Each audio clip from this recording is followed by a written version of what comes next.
രാവിലെ എഴുന്നേറ്റ് ഒരു ഗ്ലാസ് പച്ചവെള്ളം കുടിച്ചാൽ ആന്തരിക അവയവങ്ങൾക്ക് ഒരു ഉന്മേഷം കിട്ടും, ഉണർവ് കിട്ടും. അതെല്ലാ കാര്യത്തിനും ഉഷാറാകും. അപ്പോ ഇത് ശാസ്ത്രം ഈ കാലഘട്ടത്തിൽ പറയുന്നതിന്റെ നൂറ്റാണ്ടുകൾക്ക് അപ്പുറത്ത് റസൂലുള്ളാഹി പറഞ്ഞു. മഹാനായ നബി കരീം സല്ലല്ലാഹു അലൈഹി വസല്ലമയുടെ വാക്കുകൾ കേട്ട് പഠിച്ച ആ പൊന്നുമോൻ പാതിരാത്രിയിൽ തഹജ്ജുദ് നിസ്കരിക്കാൻ വേണ്ടി എഴുന്നേറ്റാൽ വുദു എടുത്ത് അകത്ത് കടന്നു വന്നിട്ട് ഈ മുസല്ല വിരിച്ചാൽ ഈ കൂജയിലെ വെള്ളം എടുത്തിട്ട് കൊണ്ട് കുടിക്കും. അന്ന് രാത്രി ജാദയുടെ കൂടെ താമസിക്കുന്ന ദിവസം അസ്ർ റളിയല്ലാഹു അൻഹുവിനെ കുടിക്കാൻ വേണ്ടി ജാദ രാത്രി കൊണ്ടുവച്ച ആ കൂജയിലും വെള്ളത്തിലും ഒരു തുള്ളി വിഷം മതി ഒരാനയെ കൊല്ലാൻ. അങ്ങനെയുള്ള ഈ കുപ്പി മുഴുവൻ കലക്കി വെച്ച് കളഞ്ഞു. കഥയറിയാത്ത രാത്രി തന്റെ ഭാര്യയുടെ കൂടെ ശത്രുപക്ഷത്തു നിന്നവൾ വഞ്ചനയിൽ കെണിഞ്ഞവൾ ഹസനുണ്ടൊരു ഭാര്യയായി ജാദയെന്നാണവൾക്കു പേർ. ശത്രുപക്ഷത്തു നിന്നവൾ വഞ്ചനയിൽ കെണിഞ്ഞവൾ. ആതലായ റസൂലിന്റെ പേരക്കിടാങ്ങളാണവർ. ആരാരും വാഴ്ത്തും സോദരർ ആരംഭ പേർ ഹസൻ ഹുസൈൻ. ഈ മാരകമായ രോഷവിഷം ഈ ഒരു പാത്രത്തിലെ ആ വെള്ളത്തിൽ മുഴുവൻ അങ്ങോട്ട് കലക്കി വെച്ചു ജാദ. അന്ന് രാത്രി ചരിത്രം പറയുന്നു അസ്ർ റളിയല്ലാഹു അൻഹു എഴുന്നേറ്റു, ഒന്ന് കുളിച്ചു. കാരണം തൻ്റെ ഭാര്യയുമായുള്ളൊരു സമ്പർക്കത്തിന് ശേഷം അസ്ർ റളിയല്ലാഹു അൻഹു ജീവിതത്തിൽ ഒടുക്കത്തെ കുളി സ്വന്തമായിട്ട് കുളിക്കുക. പാതിരാത്രിയിൽ കുളിച്ചിട്ട് അസ്ർ റളിയല്ലാഹു അൻഹു വുദു എടുത്ത് അകത്തേക്ക് കടന്നു വന്നു. ഒരു കീറിയ മുസല്ലി എടുത്ത ബെഡ്റൂമിൽ വിരിച്ചു. നിലാവിൻ്റെ വെളിച്ചം റൂമിലേക്ക് കൃത്യമായി എത്തും. മേലെ ഗ്ലാസ് ഫിറ്റ് ചെയ്ത വീടായത് കൊണ്ടല്ല, ഈത്തപ്പനയുടെ ഓലകൾ മെടഞ്ഞിട്ട വീടായതുകൊണ്ട് ഈത്തപ്പനയുടെ ഓലകൾക്കിടയിലൂടെ നിലാവിൻ്റെ പ്രകാശം കിടപ്പറയിലേക്ക് നേരിട്ട് വരുന്ന ഒരു വല്ലാത്ത ചറ്റപ്പുരക്കകത്താണ് പ്രവാചക കുടുംബത്തിൻ്റെ ജീവിതം. സല്ലല്ലാഹു അലൈഹി വസഹബിഹി വസല്ലമയുടെ ജീവിതം, ആ കുടുംബത്തിൻ്റെ ജീവിതം. അപ്പോൾ ഈ മുസല്ലെടുത്ത് വിരിച്ചപ്പോൾ ജാദ അവിടെ കിടക്കണ വിരിപ്പിൽ ആ റൂമിൻ്റെ ഒരു മൂലക്ക് ജാദ കിടക്കുന്നുണ്ട്. ജാദ ഉറങ്ങിയിട്ടില്ലെന്ന്. ജാദക്ക് ഉറക്കം കിട്ടണില്ല. കാരണം തൻ്റെ ഭർത്താവ് തന്നെ മാത്രം സ്നേഹിക്കുന്ന അമൂല്യമായ ആ വെള്ളം കുടിക്കുമോ, ആ ചിന്തയിലാണ് ജാദയുള്ളത്. അസ്ർ റളിയല്ലാഹു അൻഹു മുസല്ല വിരിച്ച് റൂമിൻ്റെ മൂലയിൽ തൻ്റെ ഭാര്യ തനിക്ക് വേണ്ടി എന്നും കൊണ്ടുവെക്കുന്ന ആ കൂജയും പാത്രവും മഹാനായ മനുഷ്യനെടുത്ത് കയ്യിൽ പിടിച്ചു. എന്നിട്ട് അതിൻ്റെ മേലെയുള്ള മൂടിയാണ്ട് തുറന്നിട്ട് നിലാവിൻ്റെ വെളിച്ചത്തിൽ ഇങ്ങനെ ഇങ്ങനെ ഇങ്ങനെ കാട്ടിപ്പിടിച്ചിട്ട് ആ വെള്ളത്തേക്ക് ഇങ്ങനെ ഒന്ന് നോക്കിയപ്പോഴും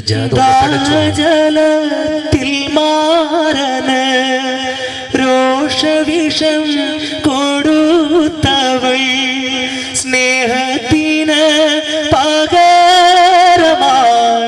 മൗത്ത് കൊടുത്ത പെണ്ണവൾ. ദാഹജലത്തിൽ മാറന് രോഷവിഷം കൊടുത്തവൾ സ്നേഹത്തിന് പകരമായി മൗത്ത് കൊടുത്ത പെണ്ണവൾ. ആതലായ റസൂലിന്റെ പേരക്കിടാങ്ങളാണവർ. ആരാരും വാഴ്ത്തും സോദരർ ആരംഭ പേർ ഹസൻ ഹുസൈൻ. നിലാവിന്റെ വെളിച്ചം തന്റെ കൂജയിലേക്ക് വരുന്ന രൂപത്തിൽ ഒന്ന് മാറ്റിപ്പിടിച്ച അസ്ർ റളിയല്ലാഹു അൻഹു ആ വെള്ളത്തിലേക്കൊന്ന് നോക്കി. കിടന്ന കിടപ്പിൽ ഹസനെ തന്നെ തുറച്ചു നോക്കുന്ന ജാദയുടെ കൽബൊന്ന് പിടച്ചു. ആ വെള്ളത്തിൽ താൻ ചേർത്ത് വെച്ച മരുന്നിന്റെ കഥ അറിയോ ഹസൻ? അങ്ങനെയാണെങ്കിൽ പ്രശ്നമാണ്. മെല്ലെ ആ പാത്രത്തിലെ മൂടി മാറ്റിയിട്ട് അതിലേക്ക് നോക്കി അസ്ർ റളിയല്ലാഹു അൻഹു ആ കൂജയും വെള്ളവും തൻ്റെ കയ്യിൽ നിന്ന് വലത് കൈയിലേക്ക് മാറ്റിയ അസ്ർ റളിയല്ലാഹു അൻഹു ചുണ്ടിലേക്ക് അടുപ്പിച്ചു. ബിസ്മില്ലാഹിർ റഹ്മാനിർ റഹീം എന്ന് വളരെ മനോഹരമായി ഒച്ചത്തിലാണ്ട് ചൊല്ലി. എന്നിട്ട് വെള്ളാണ്ട് കുടിച്ചു. വെള്ളം കുറച്ചു കുടിച്ചപ്പോൾ അസ്ർ റളിയല്ലാഹു അൻഹു വായ പൊള്ളിയിൽ മാത്രം വെള്ളം ഇറക്കിയപ്പോൾ ഉൾഭാഗം അങ്ങോട്ട് കത്തിക്കരിയ നീറ്റിലടക്കാൻ പറ്റാതെ അസ്ർ റളിയല്ലാഹു അൻഹു വെള്ളം കൂടുതൽ കുടിച്ചു. കാരണം അങ്ങനെയാണ്, നമുക്ക് എന്തെങ്കിലും പറ്റിയാൽ നമ്മൾ വെള്ളം അധികം കുടിക്കും. അസ്ർ റളിയല്ലാഹു അൻഹു വീണ്ടും ആ വെള്ളം 2-3 കവിൾത്തടം വലിച്ചാണ്ട് കുടിച്ചിട്ട് മെല്ലെ ആ പാത്രവും ആ കൂജയും വെള്ളം റൂമിന്റെ മൂലയിലേക്ക് വെച്ചു. വെച്ചിട്ട് നെഞ്ചിങ്ങനെ തടവാൻ തുടങ്ങി. നെഞ്ച് കത്തി അമരുകയാണ്. വായാകെ പൊള്ളിയിട്ട് തോല് പൊളിഞ്ഞു അസ്റദിയല്ലാഹുവിന്റെ. പക്ഷേ ഒടുക്കത്തെ നിസ്കാരത്തിന് അസ്റദിയല്ലാഹുവിന്റെ കൈ കെട്ടിക്കളഞ്ഞു. അല്ലാഹു അക്ബർ, പടച്ചവനാണ് വലിയവൻ എന്ന സിദ്ധാന്തത്തിൽ അല്ലാഹു അക്ബർ എന്ന് പറഞ്ഞിട്ട് ഹസൻ ബിൻ അലി റളിയല്ലാഹുവിന്റെ കൈ കെട്ടിയിട്ട് ഫാത്തിഹയിലൂടെ മുന്നോട്ട് പോവുക. പെട്ടെന്ന് ഫാത്തിഹ തീർക്കാൻ അസ്റദിയല്ലാഹുവിന് കഴിഞ്ഞില്ല. ഒരലർച്ചയോടെ ആ മുസല്ലയിലേക്ക് അസ്റദിയല്ലാഹുവിന് ചെരിഞ്ഞു വീണു. അള്ളാഹുവിനെ വിളിക്കുന്ന ഒരു വിളിയുണ്ടല്ലോ, ആ വിളി ആ വീടുകളിൽ മുഴുവനും മുഴങ്ങിക്കെട്ടു. ജാദ ചാടി എഴുന്നേറ്റു. നെഞ്ചമർത്തിയിട്ട് മുസല്ലക്കകത്ത് കിടന്നു പെടുന്ന അസ്റദിയല്ലാഹുവിനെ അവളെ കുലുക്കി വിളിച്ചപ്പോ ജാദയുടെ മുഖത്തേക്ക് കണ്ണു നോക്കി തുറച്ചു നോക്കിക്കൊണ്ട് അസ്റദിയല്ലാഹു ചോദിച്ചു, ജാദേ എന്റെ പെണ്ണെ, നീ എന്താ അതിൽ കലക്കി വെച്ചത്? ആ കൂജക്കകത്ത് എന്താ മോളെ നീ കലക്കി വെച്ചത്? അവൾ പറഞ്ഞു, ഒരു മരുന്നാണ്. എന്തിന് നീ മരുന്ന് കലക്കി വെച്ചു? സ്നേഹം മുഴുവൻ എനിക്ക് കിട്ടാൻ വേണ്ടി. ഉമ്മുൽ ഹക്കീമിനെ കൊടുക്കാതിരിക്കാനോ? ഇല്ല മോളെ, നിനക്ക് തെറ്റുപറ്റിപ്പോയി. നീ കലക്കിയത് സ്നേഹത്തിന്റെ വെള്ളമല്ല, മരണത്തിന്റെ മരുന്ന. അത് പറയുമ്പോൾ ഹുസൈൻ റളിയല്ലാഹു അൻഹു ആ ഓടി അകത്തേക്ക് കയറി. തന്റെ പ്രിയപ്പെട്ട സഹോദരന്റെ വേദന കൊണ്ട് വർത്താനം കേട്ടിട്ട് ഹുസൈൻ റളിയല്ലാഹു അൻഹു ആ വിളി കേട്ടിട്ട് ഓടി വരുമ്പോ ജഹദിയോട് കാര്യങ്ങൾ പറഞ്ഞ ഹസൻ റളിയല്ലാഹു അൻഹു ഹുസൈനെ കണ്ടപ്പോ ജഹദമല്ല എഴുന്നേറ്റ് നിന്നു. ജഹദയോട് ഹസൻ റളിയല്ലാഹു അൻഹു പറഞ്ഞു, ജഹദേ നീ ഒന്ന് പുറത്തു പോ, എനിക്ക് എന്റെ സഹോദരനോട് ഒരു കാര്യം പറയാനുണ്ട്. ഹസൻ റളിയല്ലാഹു അൻഹുവിന്റെ അടുക്കൽ ഹുസൈൻ ഇരുന്നു. ആ പ്രിയപ്പെട്ട സഹോദരന്റെ വേദന കൊണ്ട് പെടയുന്നു ഹസന്റെ. തലയെടുത്ത് തന്റെ നെഞ്ചോട് ചേർത്ത് പിടിച്ചപ്പോ കുത്തിയിരുന്നിട്ട് ചോദിച്ചു, എന്ത് പറ്റി നിങ്ങൾക്ക്? എന്താ നിങ്ങൾ ഇങ്ങനെ പടക്കേണ്ടത്? എന്തേ നിർഭവിച്ചത്? പെട്ടെന്ന് കൈ നീട്ടി ഒരു കാര്യം കാണിച്ചു കൊടുത്തു, കൂജയും വെള്ളവും. ഹസൻ റളിയല്ലാഹു അൻഹുവിന്റെ തല എവിടെ വെച്ചിട്ട് ഹുസൈൻ ആ കൂജ എടുത്തു. കൂജ എടുത്തിട്ട് കയ്യിലേക്ക് നോക്കി വിറച്ചുപോയി. ഹുസൈന്റെ കയ്യിൽ നിന്ന് കൂജ താഴേക്ക് വീണു, പൊട്ടിച്ചിതറി. ആ വെള്ളം ഹുസൈന്റെ കാലിൽ തട്ടിയപ്പോ കാല് പൊള്ളിപ്പോയി. ഹുസൈൻ ഒരു കാര്യം മനസ്സിലായി, മാരകമായി രോഷവിഷമത്തിൽ കലക്കി വെച്ചിട്ടുണ്ടെന്ന്. വീണ്ടും ഹസന്റെ അടുക്കലേക്ക് വന്നിട്ട് പൊട്ടിക്കരഞ്ഞുകൊണ്ട് ചോദിച്ചു, പറ, ആരാ നിങ്ങൾ ഇത് ചെയ്തത്? എന്തിനാ ചെയ്തത്? എന്താ ഇതിന്റെ കഥ? മോനെ, ശിക്ഷിക്കുവാനും രക്ഷിക്കുവാനും അല്ലാഹുവിന് മാത്രമാണ് അവകാശവും കഴിവും. അതുകൊണ്ട് നിന്നോട് ഞാനത് പറയില്ല, എനിക്കത് പറയാനാവില്ല. അങ്ങ് പറ, എനിക്കത് അറിയണം. ഇല്ല മോനെ, എനിക്ക് നിന്നോട് പറയാനാവില്ല. പെട്ടെന്ന് വിരൽ ചൂണ്ടി മറ്റൊരു സാധനം കാണിച്ചു കൊടുത്തു. അതിങ്ങെടുക്ക നീ. റൂമിന്റെ മൂലയിൽ ഒരു സാധനം വെച്ചിട്ടുണ്ട്, ഒരു തുണിയിൽ പൊതിഞ്ഞു വെച്ച ഒരു തുണിക്കെട്ട്. ഹുസൈൻ റളിയല്ലാഹു അൻഹു അത് എടുത്തുകൊണ്ടുവന്നു. അതിനെ കെട്ടടിക്കാൻ പറഞ്ഞു ഹസൻ. അപ്പോഴും ഹസൻ ഇങ്ങനെ മരണവ്യഗ്രതയിലാണ്, നെഞ്ച് കത്തി അമരുകയാണ്. ശരീരത്തിന്റെ ആന്തരികമായ എല്ലാ അവയവങ്ങളും ചുരുണ്ടുകൂടുകയാണ്. നെഞ്ചും ഹൃദയവും പിളരുകയാണ്, കരളുകൾ കത്തി ചുരുളുകയാണ്. ശരീരത്തിൽ അല്ലാഹു നൽകിയ അനുഗ്രഹീതമായി അതിനകത്ത് പടച്ചവൻ സിദ്ധാന്തിച്ചു വെച്ച എല്ലാ സാധനവും കത്തി അമരുമ്പോൾ ഹുസൈൻ റളിയല്ലാഹു അൻഹു ഹസൻ അതിന്റെ കെട്ടഴിക്കാൻ പറഞ്ഞു. ആ തുണിക്കെട്ടഴിച്ചപ്പോ അതിന്റെ അകത്ത് കൈയിട്ട് പരുതി തപ്പിയിട്ട് ഒരു പൊതിയെടുത്തു. ആ പൊതി ഹുസൈന്റെ കയ്യിലേക്ക് കൊടുത്തു. ഹുസൈൻ അത് വാങ്ങി. ഹുസൈൻ റളിയല്ലാഹു അൻഹു വാങ്ങിയിട്ട് നേരത്തെ നോക്കിയിട്ട് ഇതെന്താണ്? കുറച്ച് മണ്ണോ? അതെ, അത് കുറച്ച് മണ്ണാണ്. പൊയ്യാണ് മോനെ, നീ അറിയണം, ഞാൻ നിനക്ക് ഒരു രഹസ്യം പറഞ്ഞു തരാം. ഒരു രഹസ്യം നിനക്ക് ഞാൻ പറഞ്ഞു തരാം. നിന്റെയും എന്റെയും മാതാവ് ഫാത്തിമ ബീബി വഫാത്താക്കുന്ന ഘട്ടത്തിൽ എന്നെയും നിന്നെയും രണ്ട് തുടഭാഗത്തും കയറ്റിയിരുത്തിയിരുന്നു. നിനക്ക് ഓർമ്മയുണ്ട് അത്? അന്ന് ഹസൻ റളിയല്ലാഹു അൻഹു കുറച്ച് വലിയ മോനാണ്, ഹുസൈൻ റളിയല്ലാഹു അൻഹു കുറച്ച് ചെറുതാ. ഹുസൈൻ റളിയല്ലാഹു അൻഹു പറഞ്ഞ എനിക്ക് ഓർമ്മയുണ്ട്. എന്നിട്ട് ഉമ്മ എന്തോ നിങ്ങളോട് പറഞ്ഞിട്ടുണ്ട്. അതെ, ഉമ്മ പറഞ്ഞിട്ടുണ്ട്.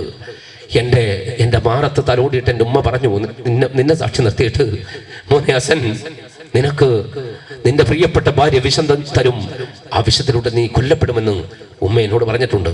നീയോ? നിന്റെ കഥയും പ്രിയപ്പെട്ട ഉമ്മ ഫാത്തിമ ബീബി പ്രവചിച്ചിട്ടുണ്ട് മോനെ. അതറിഞ്ഞത് മഹാനായ റസൂലുള്ളാഹി സ്വല്ലല്ലാഹു അലൈഹി വസല്ലമയിൽ നിന്നാണ്. നിന്റെ മരണം ഞാൻ നിനക്ക് തന്ന മണ്ണില്ലേ, ആ മണ്ണ് ഈ ഭൂമിയിൽ എവിടെയാണോ സംഗമിക്കുക, ഇതേ മണ്ണ് ഭൂമിയിൽ എവിടെയാണോ ഉണ്ടാവുക, ആ മണ്ണിൽ നീയും നിന്റെ കുടുംബവും തകരും, കഴുത്തറുക്കപ്പെടും, ചോര പൈതങ്ങൾ പോലും ചോരയൊലിച്ച് മരിക്കപ്പെടും. അങ്ങനെ ഒരു സ്ഥലത്തുള്ള മണ്ണാണത്. ആ മണ്ണ് കൊണ്ടുവന്നത് അലൈഹിസ്സലാമാണ്. ആ മണ്ണ് റസൂലുള്ളാഹിക്ക് കൊടുത്തു. റസൂലുള്ള മണ്ണ് അലിയാർ തങ്ങളുടെ കയ്യിലേക്ക് കൊടുത്തു. അലി ആ മണ്ണ് എന്റെ കയ്യിലേക്ക് നൽകി. ഞാനിതാ ഈ മണ്ണ് നിന്നിലേക്ക് തരികയാണ്. ഈ മണ്ണിന്റെ കയ്യിൽ വെച്ച് തരുമ്പോ എന്റെ നിന്റെ ഈ പിതാവ് മരണവസയത്ത് എന്ന വണ്ണം എന്നോടൊരു കാര്യം പറഞ്ഞിരുന്നു, ഹുസൈനെയും കുടുംബത്തെയും നീ നോക്കണമെന്ന്. ഞാൻ ഈ സെക്കൻഡ് വരെ നിന്നെയും നിന്റെ കുടുംബത്തെയും നോക്കിയിട്ടുണ്ട്. എന്റെ കഴിവിന്റെ പരമാവധി ഈ തെപ്പനത്തോട്ടത്തിൽ വെള്ളം നനച്ചിട്ട് പോലും ഞാൻ നിന്നെയും നിന്റെ കുടുംബത്തെയും നോക്കിയിട്ടുണ്ട് സൈനേ. പക്ഷെ നാളെ നേരം വെളുത്താൽ നിന്റെ കുടുംബത്തെ നോക്കാൻ എനിക്ക് പറ്റിയെന്ന് വരില്ല. അങ്ങനെ സംഭവിച്ചു പോയാൽ നാളെ മഹ്ശറിൽ അലിയുടെ മുന്നിലേക്ക് നമ്മൾ പോകും. അങ്ങനെ പോകുമ്പോൾ അലിയാരെന്ന ഉപ്പയോട് എനിക്കെതിരെ നീ പരാതി പറഞ്ഞേക്കരുത് എന്ന് പറഞ്ഞിട്ട് അസർ റളിയല്ലാഹു അൻഹു വാവിട്ട് കരഞ്ഞുപോയി. ഉസൈർ റളിയല്ലാഹു അൻഹു ചോദിച്ചു, നിങ്ങൾക്ക് എന്തിനാണ് വിഷം നൽകിയത്? എന്ത് കാര്യത്തിനാണ് നൽകിയത്? എനിക്ക് നിന്നോട് പറയാനാവില്ല മോനെ, നീ പുറത്തു പോകും, എന്റെ സമയം അടുത്തു പോയി, എനിക്ക് എന്നിട്ട് ജഹദയോട് ഒരു കാര്യം പറയാനുണ്ട്, അവളെ വിളിക്ക്. ഉസൈർ റളിയല്ലാഹു അൻഹു പുറത്തേക്ക് പോകുമ്പോൾ ഭാര്യ ജഹദ അരികത്തേക്ക് വന്നു. ജഹദയെ അരികത്തിരുത്തിയിട്ട് ഉസൈർ റളിയല്ലാഹു അൻഹു അസർ റളിയല്ലാഹു അൻഹു പറഞ്ഞു, ജഹദയെ, നിനക്കറിയോ ഒരു കാര്യം, ലോകത്ത് ഒരു ഭാര്യയും ഒരു ഭർത്താവിനോട് ചെയ്യാൻ പറ്റാത്ത ഒരു ഗതികേട് നീ എനിക്ക് ചെയ്തു പോയി, എന്നെ നീ ചെയ്തു പോയി. പക്ഷേ ഞാൻ നിനക്ക് പൊരുത്തപ്പെട്ടു തരട്ടോ, ഞാൻ നിനക്ക് പുറത്തു തരാം. കാരണം ഞാൻ പുറത്തു തന്നില്ലെങ്കിൽ ജാനെ പടച്ചോ നിനക്ക് പുറത്തു തരില്ല. അള്ളാഹുവിന്റെ പൊരുത്തം കിട്ടാതെ നിനക്ക് സ്വർഗത്ത് കിടക്കാൻ പറ്റില്ല. അതുകൊണ്ട് ജഹദേ, ഞാൻ നിനക്ക് പൊരുത്തപ്പെട്ടു തരുന്നു. പക്ഷെ ഞാൻ ഒരു കാര്യം നിന്നോട് പറയട്ടെ, നിന്റെ മുഖം കണ്ട് മരിക്കാൻ ഹസൻ ആഗ്രഹമില്ല. അതുകൊണ്ട് നീ പുറത്തു പോ, നീ പുറത്തു പോ. എന്റെ ഹുസൈൻ ഇങ്ങോട്ട് കടന്നു വരട്ടെ. ജഹദ കരഞ്ഞുകൊണ്ട് പുറത്തേക്ക് പോകുമ്പോ ഉസൈർ റളിയല്ലാഹു അൻഹു അകത്തേക്ക് കടന്നു വന്നു. ഹുസൈന്റെ നെഞ്ചത്ത് കിടന്നിട്ട് മഹാനായ ഹസൻ ഇബ്നു അലി റളിയല്ലാഹു അൻഹു എന്നേക്കുമായി ഈ ലോകം വിട്ട് വിട പറഞ്ഞു. സൂര്യൻ കറുത്തതാദിനം, കാറ്റു കരഞ്ഞതാദിനം, സുന്ദരൻ സോദരൻ ഹുസൈൻ പൊട്ടിത്തകർന്നു തൻ മനം. സൂര്യൻ കറുത്തതാദിനം, കാറ്റു കരഞ്ഞതാദിനം,